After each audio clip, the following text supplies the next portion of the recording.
Today in Richmond, lawmakers heard staggering figures on gun violence in Virginia, the findings of a report they commissioned last year.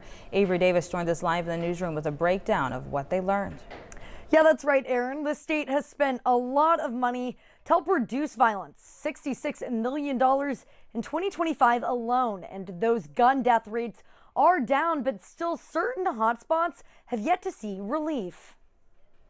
This is one of the more sobering topics that we have undertaken in recent memory. Virginia lawmakers are trying to find an answer that works for fighting gun violence. The latest report to the state's Joint Legislative Audit and Review Commission is sobering. Over 9 Virginia localities have higher rates and account for over half of the state's gun-related homicides. Mark Gribben led that study. Those hotspots are centered near Richmond and Hampton Roads, where Gribben says 65% of homicides using guns happen in public, almost twice the rate of anywhere else in the state. Some neighborhoods, shootings happen frequently, and we found many examples of community violence causing death or injury to innocent bystanders who had nothing to do with an incident. Gribben says 1 in 4 of those killings happen over drugs. Even more common, he says, are people settling disagreements with guns. Social media can contribute to that by both perpetuating disputes with the parties involved, trading insults online until someone feels they have to, quote-unquote, settle it. Still, gun-related deaths are down since 2022. We found that there are evidence-based programs to prevent, intervene in, and respond to it,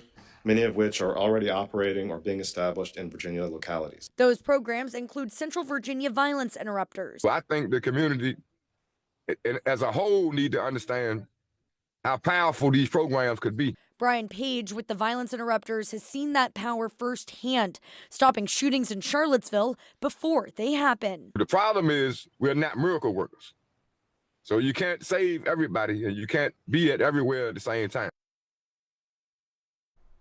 The main policy change Gribben suggested was to pour more funding into programs that are proven to work. State funding toward violence prevention has increased by more than $60 million in the past 5 years.